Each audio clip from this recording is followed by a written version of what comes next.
سبق نمبر 5 یاد رکھیے گا زندگی کا. یہ سبق جو ہے نا وہ جاننا اس لیے بڑا آسان اور مشکل بھی ہے. اس میں چھوٹی سی ایک فلسفی ہے. یہ سبق میں اس لیے سکھانا چاہ رہا ہوں کہ ہمارے کچھ بزرگ بڑے بھی بیٹھے ہوئے ہیں, وہ میرے سبق کو سیکنڈ موڑ لگا دیں گے کہ قاسم صاحب آپ نے صحیح کہا. یہ سبق کچھ اس طرح ہے کہ انگلینڈ میں اگر آپ کا کبھی جانے کا اتفاق ہو تو شٹل ٹرینز بہت کامن چلتی ہیں. بیسمنٹ میں انڈر گراؤنڈ سارا سسٹم بنا ہوا ہے ٹرینز کا, اور ٹرینز چلتی ہیں. ایک جگہ سے دوسری جگہ پہنچنا بہت آسان ہے. لوگ اپنی گاڑی کو پریفر نہیں کرتے, اس میٹرو کو پریفر کرتے ہیں کیونکہ میٹرو جلدی پہنچا رہتی, گاڑی کی پارکنگ بڑی مہنگی ہے باہر میں. تو ایک لڑکی ہوتی ہے اس نے یونیورسٹی میں ایڈمیشن لیا ہوتا ہے, اور اس کی ٹریجڈی ہوتی ہے. صبح جب اٹھتی ہے نا تو اپنی ماما سے کہتی ہے ماما ناشتہ کیا ہے, واٹس بریک فاسٹ. تو ماما کہتی ہے جی آج ہم نے وہ سیریل بنایا, دلیا بنایا ہوا ہے. وہ کہتی ہے میں نے نہیں کھانا. آپ کو نہیں پتا میں انڈا ڈبل روٹی کھاتی ہوں. یہ روز میری بہنیں میرے بھائی گھروں میں کرتے ہوں گے, میں بھی کرتا رہا. اس نے کہا نہیں بیٹے آج تو دلیا بنا ہوا. اس نے کہا جی میں نے نہیں کھانا, آپ اچھی ماما نہیں ہے. یہ کہہ کے گھر سے نکل جاتی ہے غصے کے ساتھ. غصے کے ساتھ نکلتی ہے تو اس نے اب ٹرین پکڑنی ہوتی ہے. تو وہ جب اس شٹل کا انتظار کر رہی ہوتی ہے, وہاں انتظار کرتے ہوئے اس اسٹیشن پہ انتظار کرتے اسے خیال آتا ہے کہ میرا امی سے میری لڑائی ہے, ناشتے سے تو لڑائی نہیں ہے. تو اب تو کوئی نہیں دیکھ رہا, مجھے ناشتہ کر لینا چاہیے. سامنے ایک ٹک شاپ ہوتی ہے, وہ ٹک شاپ سے ایک بسکٹ کا پیکٹ خریدتی ہے. بسکٹ کے پیکٹ کو لا کے اپنے بیگ میں رکھ کے سوچتی ہے کہ پہلے پانی نہ پی لوں.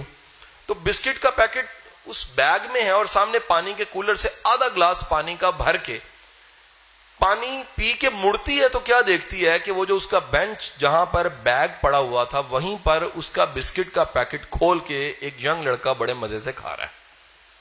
آپ ذرا کیفیت کا اندازہ لگائیے. بسکٹ آپ نے خریدے ہوں اور کوئی آپ کے بسکٹ کھا رہا ہو. اچھا کھانے پہ اعتراض نہیں ہے, اعتراض ہے مزے لے کے کھانے پہ. آپ کے بسکٹ ہیں, پیسے آپ نے دیے ہیں, کوئی مزے لے کے کھا رہا ہے. بڑے مزے لے لے کے آرام سے وہ لڑکا کھائی جا رہا ہے. اس نے غصے سے آگے ابھی بولنا ہی چاہا تو اس لڑکے نے کہا کہ آپ بھی کھا لیجیے. یہی کہا ہوگا باجی آپ بھی کھا لیجیے. اس کو دیسی کر لیتے ہیں نا, وہاں تو کہا ہے گرل, یہاں ہوگا تو باجی تسی بھی کھا لو. اس نے آگے کیا, اس نے غصے سے ایک بسکٹ جو سا وہ کھا لیا. اس نے 2 کھا لی, اس نے 1 کھا لی. آخر کار کرتے کرتے ٹرے میں 1 بسکٹ رہ گیا. اب آپ اس کیفیت کو بڑا اچھا جانتے ہیں. اگر ٹرے میں آخری بوٹی پڑی ہو اور 2 لوگوں کے ہاتھ میں ڈوئی ہو, کیفیت کیا ہوتی ہے.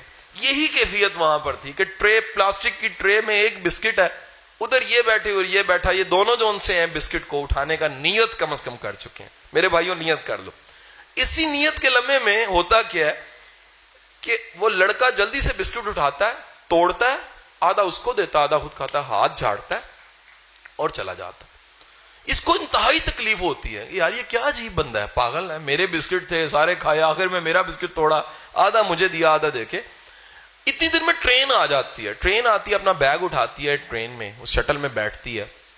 جب بھی کچھ کھایا ہوتا ہے نا کچھ, تو یہ ہماری جو بہنیں ہیں بیٹی ہیں, لپسٹک لگی ہو نا, کچھ کھایا ہو تو جگہ بدلتے ہی پہلا کام ہوتا ہے لپسٹک چیک کرنا. آپ نے آبزرو نہیں کیا, یہ بڑی کین آبزرویشن والی بات ہے. لپسٹک خراب ہو جاتی ہے اسی لمحے میں صحیح کہہ رہا ہوں بیٹا, صحیح کہہ رہا, ایسے ہی ہوتا. اچھا اب ہوتا کیا, اسی لمحے میں وہ جیسے ہی شٹل آتی ہے, ٹرین میں بیٹھتی ہے, اسے یاد آتی ہے میں نے بسکٹ کھائے, کیوں نہ میں چیک کروں کہ میری لپسٹک تھی. بیگ کھولتی ہے تو اندر دیکھتی ہے بسکٹ کا پیکٹ پڑا ہوتا. اسے پتا لگتا ہے کہ جو میں بسکٹ کھا رہی تھی وہ میرے تھے ہی نہیں, وہ بسکٹ تو اس کے تھے, میں مفت میں گلا کر رہی تھی, میں مفت میں رو رہی تھی. حضور والا یہ میں نے جو کہانی آپ کو سنائی ہے یہ اس لیے سنائی, ہم زندگی میں بھی ایسے ہی کرتے ہیں. ہم کسی وقت میں کسی مقام پر کسی چیز کا گلہ کر رہے ہوتے ہیں, ہم یہ بھول جاتے ہیں کہ وہ مقام جس کا ہم گلہ کر رہے ہیں کسی اور وقت میں پتہ لگتا ہے وہ شکر کا مقام تھا, گلے کا مقام تھا ہی نہیں. ہم سب سے بڑا ستم کرتے ہیں. اللہ نے جو اجر ہمیں دینا ہوتا ہے. میرا ایک ماسٹر تھا, مجھے کٹتا بڑا تھا, مار مار کے, مجھے بڑا برا لگتا تھا. آج کے دن مجھے سب سے اچھا لگتا ہے وہ مارتا نہ تو میں آج قاسم علی شاہ یہ ٹرینر نہ ہوتا. جو سختی اس نے مجھے کی اس نے مجھے بنا دیا.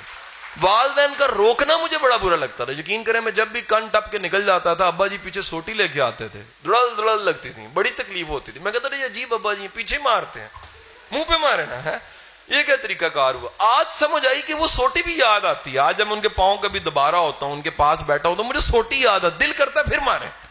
لیکن اب حالات ہی ایسے نہیں رہے, نہ ہم مار کھانے والے رہے, نہ ان کے پاس طاقت اتنی رہی کہ زور سے مار سکے. حضور والا یاد رکھیے آج کے وقت میں جن چیزوں کا آپ گلہ کر رہے ہیں ان کا گلہ ختم کر دیجیے، بجائے گلہ کرنے کے شکر ادا کرنا شروع کر دیجیے۔ سعدی شرازی کہتے ہیں میرے پاؤں میں جوتی نہیں تھی، میں جا رہا تھا، میں نے اوپر آسمان والے کی طرف دیکھ کے گلہ کیا کہ رب تیرا بندہ ہوں، گلستان بوستان میں نے لکھیا، پاؤں میں جوتی نہیں ہے، آگے گیا تو کیا دیکھتا ہوں ایسا شخص مل گیا جس کے پاؤں نہیں تھے، سجدہ میں نے کیا، سر رکھ کے ایک جملہ کہا مالک مجھے معاف کر دیں، میں بھول گیا کہ مقام گلہ در اصل مقام شکر ہوتا ہے، میں نے گلے میں گوا دیا۔